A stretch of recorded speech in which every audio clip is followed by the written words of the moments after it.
Welcome to my channel. இது போன்ற சுவாரஸ்யமான செய்திகளை தெரிந்து கொள்ள மறக்காம நம்மளுடைய சேனலை சப்ஸ்கிரைப் பண்ணி வச்சுக்குங்க.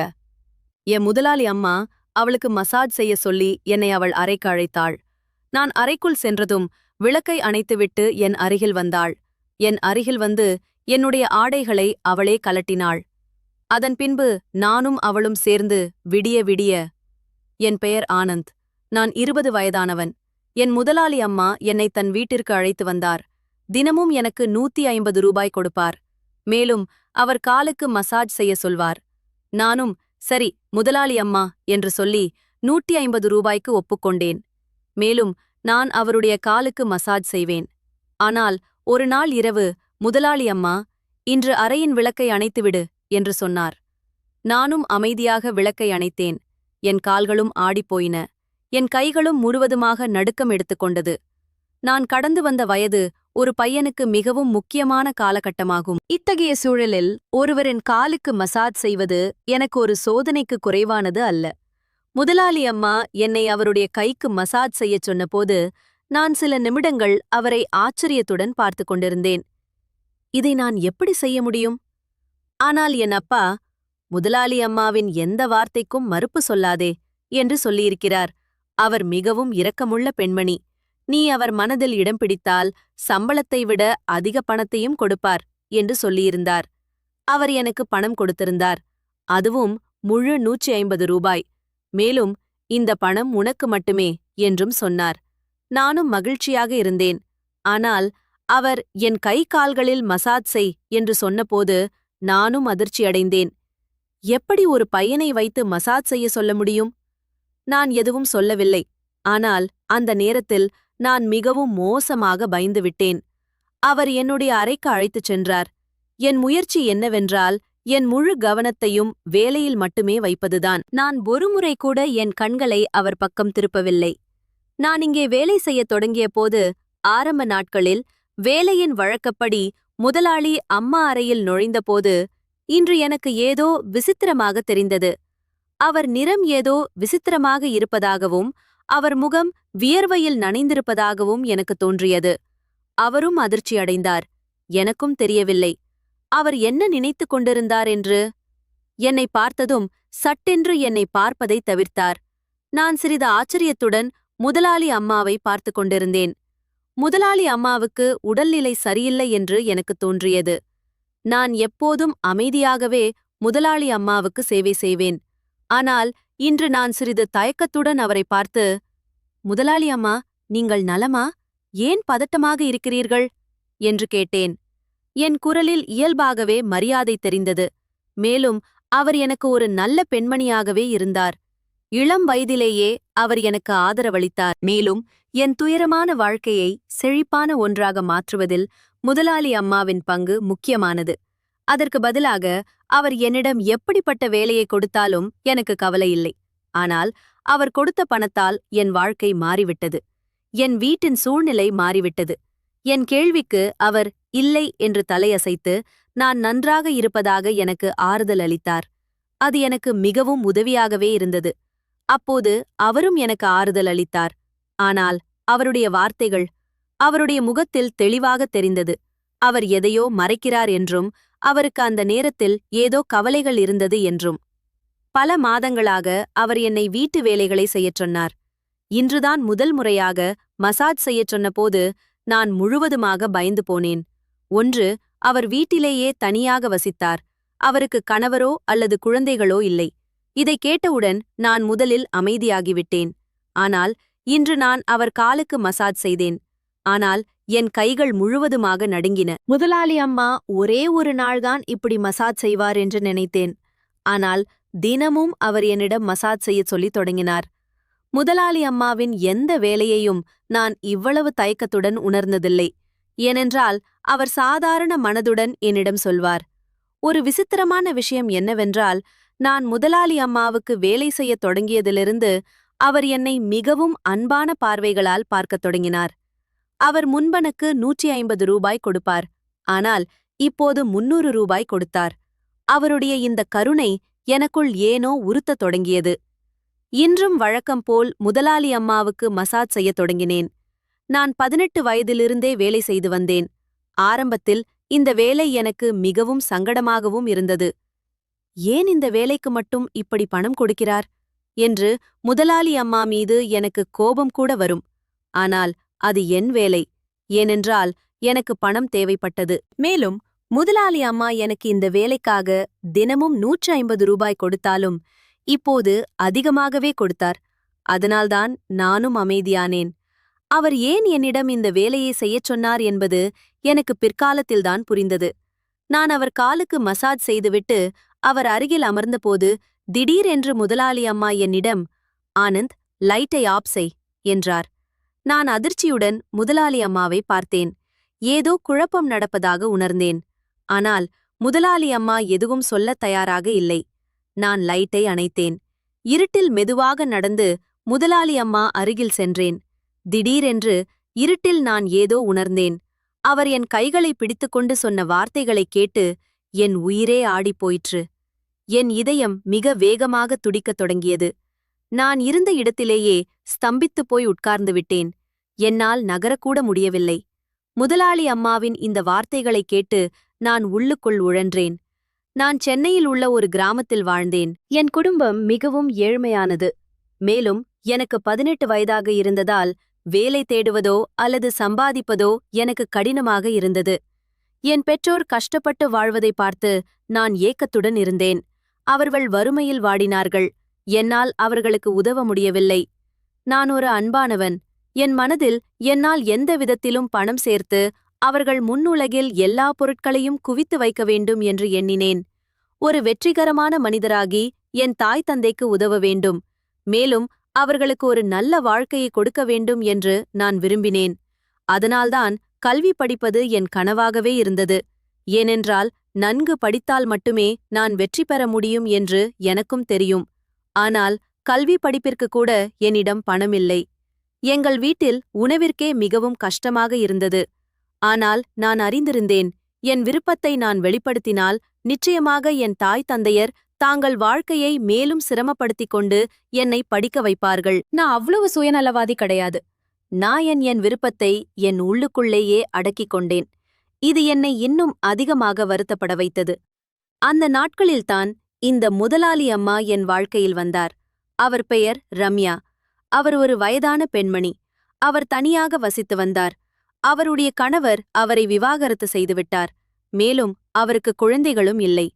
ரம்யாவிடம் நிறைய பணம் இருந்தது. ஆனால் அவர் தனியாகவே இருந்தார். எங்கள் கிராமத்திலும் அவருக்கு நிறைய நிலங்கள் இருந்தன. ரம்யாவுக்கு தன் நிலத்தில் ஏதோ ஒரு முக்கியமான வேலை இருந்தது.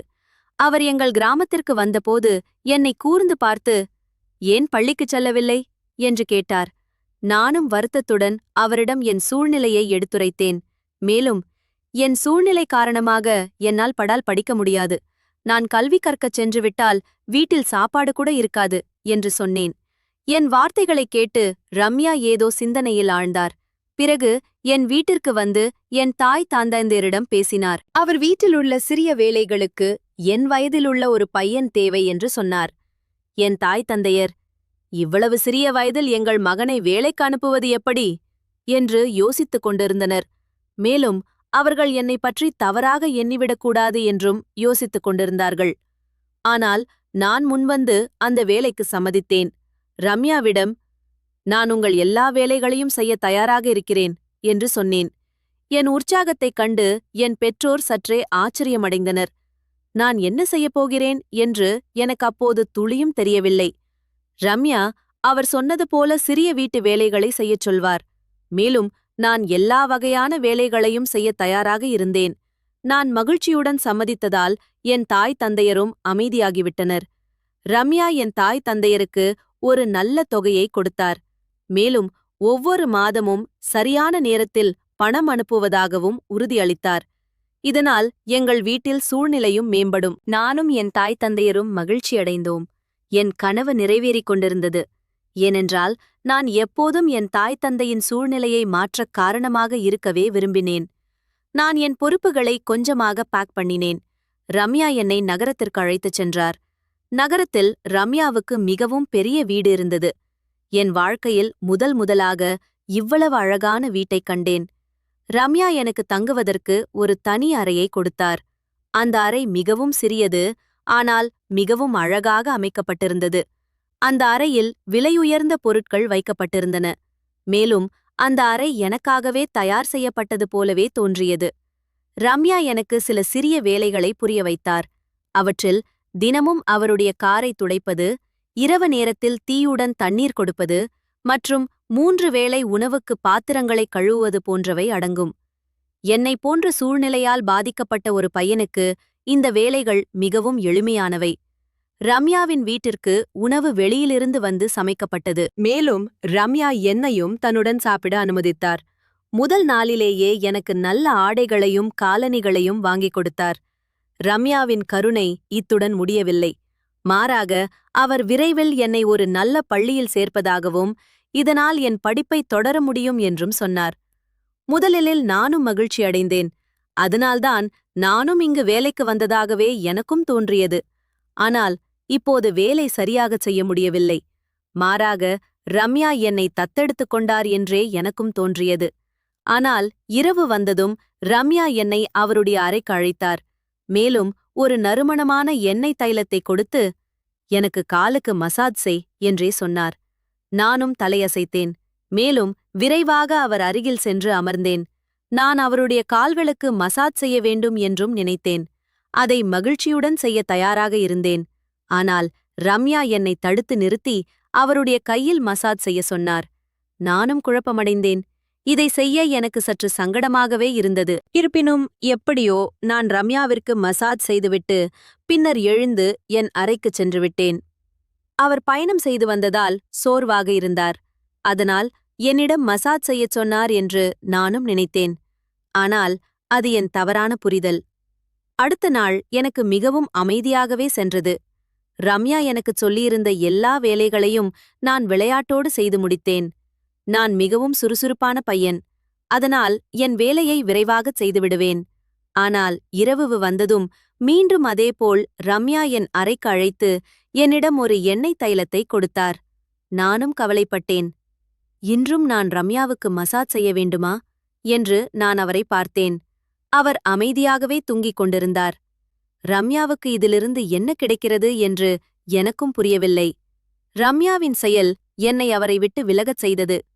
3 நாட்கள் கடந்தன. ரம்யா என்னை ஒரு நல்ல பள்ளியில் சேர்த்துவிட்டார். நான் ரம்யாவின் மீது பிரியம் வைத்திருந்தேன். ஆனால் ரம்யாவுக்கு கை கால்களில் மசாஜ் செய்வது எனக்கு பிடிக்கவில்லை. ரம்யா இதை ஒரு தொடர்ச்சியாக பழக்கமாக்கிக் கொண்டிருந்தார். அவர் தினமும் என்னிடம் கை கால்களை பிடித்துவிட வேண்டும் என்று சொல்வார். நான் அவர் செய்த உதவிகளுக்கு கடன்பட்டிருந்தேன். அதனால் என்னால் மறுக்கவே முடியவில்லை. எதுவும் பேசாமல் ரம்யாவுக்கு கை கால்களை பிடித்துவிடத் தொடங்கினேன். நான் முகத்தை சுழித்துக் கொண்டு வேலை செய்வதை ரம்யா பார்த்துவிட்டார் போல் இருந்தது. அதனால்தான் அவர் எனக்கு சம்பளத்தைத் தவிர தினமும் 200 கூடுதலாக கொடுத்தார். நேரம் முடிவடைந்ததும் அவர் சொல்லாமலேயே என் வீட்டிற்கு பணத்தை அனுப்பி வைப்பார். இதனால் என் தாய் தந்தையரின் வாழ்க்கை அமைதியானது. நான் மிகவும் கடினமாக படித்துக் கொண்டிருந்தேன். ஏனென்றால் என் வாழ்நாள் முழுவதும் ரம்யாவை போன்ற பெண்களின் வீடுகளில் தங்கி அவர்கள் வேலைகளைச் செய்ய வேண்டிய நிலை வரவே கூடாது என்றும் விரும்பினேன். ஒரு நாள் வழக்கம் போல நான் ரம்யாவுக்கு கை கால்களை பிடித்து விடுவதற்காக அவர் அறைக்குச் சென்றேன். ரம்யா என்னை கூர்ந்து பார்க்கத் தொடங்கினார். அவருக்கு வேலை செய்யும்போது என் முகத்தில் எப்போதும் சலிப்பு நிறைந்திருக்கும். மேலும் நான் முகத்தை சுழித்துக் கொண்டு அவருக்கு கை கால்களை பிடித்து விடுவேன். இந்த விஷயத்தை ரம்யா உணர்ந்திருந்தார். அதனால்தான் அன்று ரம்யா என்னை கூர்ந்து பார்த்தார். பிறகு அவர் என்னிடம், உனக்கு இந்த வேலையை செய்ய பிடிக்கவில்லை என்று எனக்கு தெரியும். ஆனால் நான் மிகவும் வேதனையில் இருக்கிறேன். அதனால்தான் நீ முகத்தை சுழித்தாலும் உன்னிடம் இந்த வேலையை செய்யச் சொல்கிறேன் என்று சொன்னார். நானும் அதிர்ச்சியில் அவரை பார்த்து கொண்டிருந்தேன். மேலும் வருத்தத்தால் என் நிலை மோசமானது. தனக்கு கை கால் முதுகு தோள்பட்டையில் ஒரு பிரச்சனை இருப்பதாக ரம்யா கூறினார். இதனால் அவர் மசாஜ் இல்லாமல் தூங்க முடியாது. இந்த வேலைக்காக ரம்யா நர்சுகள் மற்றும் பல பெண்களை வேலைக்கு வைக்க முயற்சி செய்திருந்தார். ஆனால் அனைவரும் ஏதேனும் ஒரு காரணத்தை சொல்லி விலகிவிட்டார்கள் போலும். சில சமயங்களில் மிகவும் வேகமாக மசாஜ் செய்துவிட்டு போவார்கள். சில சமயங்களில் மசாஜ் செய்யாமலேயே போய்விடுவார்கள். வேறு வழியில்லாமல் ரம்யா என்னை வேலைக்கு வைத்தார். மேலும் நான் அவருக்கு மசாஜ் செய்ய மறுக்கக்கூடாது என்பதற்காக எனக்கு இவ்வளவு உதவிகளையும் செய்திருந்தார். இவ்வளவு சொல்லிவிட்டு ரம்யா அமைதியானார். ரம்யாவின் வார்த்தைகளால் நான் முழுவதுமாக வருத்தப்பட்டேன். எனக்கு இவ்வளவு உதவி செய்த பெண்ணுக்கு நான் அந்த நன்றிக் கடனையே திருப்பிக் கொடுக்க முடியாமல் போனேன். அன்று முதல் நான் ரம்யாவுக்கு முழு மனதுடன் மசாஜ் செய்யத் தொடங்கினேன். மேலும் ஒருபோதும் ரம்யாவின் முகத்தை சுழிக்கவில்லை. ரம்யா என்னிடம் மிகவும் அன்பாக நடக்கத் தொடங்கினார். நான் இப்போது வாலிபனாகிவிட்டேன். ரம்யா மிகவும் வயதானவராகிவிட்டார். ஒரு நாள் வழக்கப்படி நான் ரம்யாவிற்கு மசாஜ் செய்ய அறைக்குச் சென்றபோது ரம்யாவின் நிலை மிகவும் மோசமாகத் தோன்றியது. நானும், "என்னாச்சி முதலாளியம்மா?" என்று கேட்டேன்.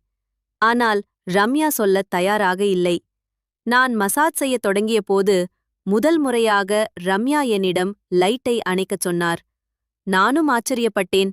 ஆனால் அவர் சொன்னபடி செய்துவிட்டு அவர் அருகில் அமர்ந்தேன். அந்த நேரத்தில் ரம்யா என் கையை பிடித்துக்கொண்டு, "இன்று என் உடல்நிலை மிகவும் மோசமாக இருக்கிறது. எனக்கு நெஞ்சில் வலி ஏற்படுகிறது. என் நேரம் நெருங்கிவிட்டதாக நான் நினைக்கிறேன்" என்றும் சொன்னார். எனக்கு வியர்த்து கொட்டியது. நானும் அமைதியாக அமர்ந்திருந்தேன். ரம்யாவும் சொன்னார், "ஆனந்த், நீ என் மனதை கவர்ந்து விட்டாய். எனக்கொரு மகன் இருந்திருந்தால் அது நீயாகத்தான் இருந்திருப்பாய். நான் எப்போதும் உன்னை என் மகனாகவே கருதுகிறேன். நான் என் சொத்து அனைத்தையும் உன் பெயரில் எழுதி வைத்துவிட்டேன். உன்னை நீ நன்றாக கவனித்துக்கொள்" என்று ரம்யா இவ்வளவுதான் சொன்னார். அவர் அசைவற்றுப் போனார். நான் உடனே எழுந்து லைட்டை போட்டு ரம்யாவை பார்த்தேன். விரைவாக மருத்துவருக்கு அழைப்பு விடுத்தேன். ரம்யாவுக்கு சுத்தமாக பேச்சும் மூச்சும் இல்லை. மருத்துவர் வந்து பரிசோதனை செய்தார். மேலும் ரம்யாவின் மரணத்திற்கான காரணத்தை